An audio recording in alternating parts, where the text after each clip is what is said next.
খাবার দিচ্ছি। আমাদের বাসনে খুব আওয়াজ হয়ে যায়, কারণ কি এটা মানে একটুখানি খাবার বাড়তে গেলে টং টাং তো হবেই, তখনই খুব আওয়াজ লাগে। ভিডিও করতে গিয়ে এবারে এডিট করতে গিয়ে দেখি আপনারা বলেন, তো দেখি চেষ্টা করি, তাও মনে থাকে না, মানে কাজ করার সময় তখন অতটা খেয়াল থাকে না। তো যাই হোক, এই যে চামচ দিয়ে এগুলো তুলতে গেলে তো একটা চামচের সাথে বাটিটা লাগলে তো একটা আওয়াজ হয়, তাই না? দেখি মনে থাকলে তখন সঙ্গে সঙ্গে তো আর বুঝতে পারি না, যখন ভিডিও এডিট করতে হয় তখন বোঝা যায়।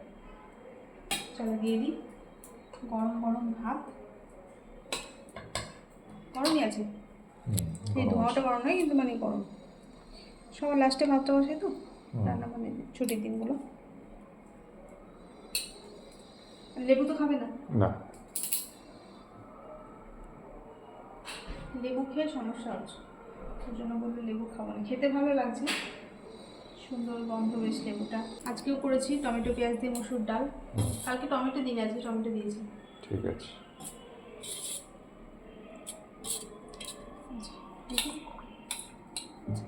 ডাল দিয়ে ভাত খেতে বেশ ভালোই লাগে, মসুর ডাল দিয়ে, তাই না?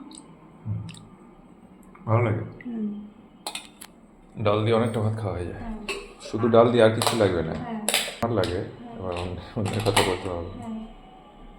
আলু ডাল আলু পোস্ত হলে তো আর কথাই নেই। আর এই যে টক দইটা তো বসিয়েছি, আর এই যে রান্নায় নিয়েছি একটু দই, কাটলে সেখান থেকে জল বেরোবেই, সে তো বেরোবে, দইয়ের নিয়ম ওটা। এই যে ভেন্ডির তরকারি অনেকদিন পর হলো না? ভেন্ডি আলু দিয়ে তরকারি অনেকদিন পর হলো না? এটা পাতে দেবো? দাও।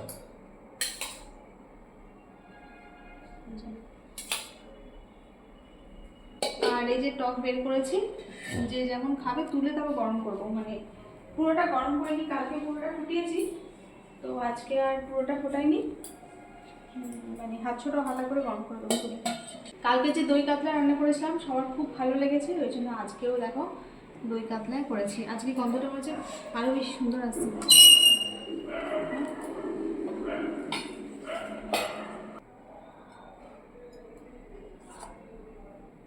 মিঠি তো মাছ খাবে না, ওর দেখি ডিম করবো ওর জন্য। শুধু ডিম দিয়ে খাবে আর কি খাবে? ডিম, ডাল, ভেন্ডি তরকারি, টক দই। ভেন্ডি তরকারি খায় তো? খায় ওরা, আবার খাবে তাই? হ্যাঁ, নিজে খেতে পারবে তো? ভাত নিজেই খাবে দুপুরবেলা। রাত্রেবেলা তোমার কাছে শুধু বলে খাইয়ে দাও খাইয়ে দাও, দুপুরবেলা এক একদিন আমাকে বলে যে খাইয়ে দাও, খুব কম। খাইয়ে দেওয়ার বায়নাটা তোমার কাছেই বেশি করে। চলো বসো, আজকে এদিক হয়ে যাবে, আর সাইডে ভাজা বা সেদ্ধ কিছু করতে হবে না, যথেষ্ট। আবার হ্যাঁ, আর ইয়ে মোচার তরকারি আছে ফ্রিজে, এখন হবে না, রাতে বের করবো। রাতে সৃষ্টি করছে নাকি? হ্যাঁ, সাথে কিছু নেই তো? বারান্দায় মায়ের কাপড়টা আছে, তুলে নিয়ে আসবো। তো চলুন বন্ধুরা, এখন খাওয়া দাওয়া করে নিই, আমার পরে দেখা হবে। সবাই ভালো থাকবেন, এখন টাটা। ওইদিকে বৃষ্টি টিপ টিপ করে শুরু হয়েছে, টিপটি না বড় বড় ফোঁটে পড়ছে। আবার থেমে যাবে, ভাষার আগে বৃষ্টি হচ্ছে। হ্যাঁ, ভাষা ভেসে আসছে মেঘটা। চলো।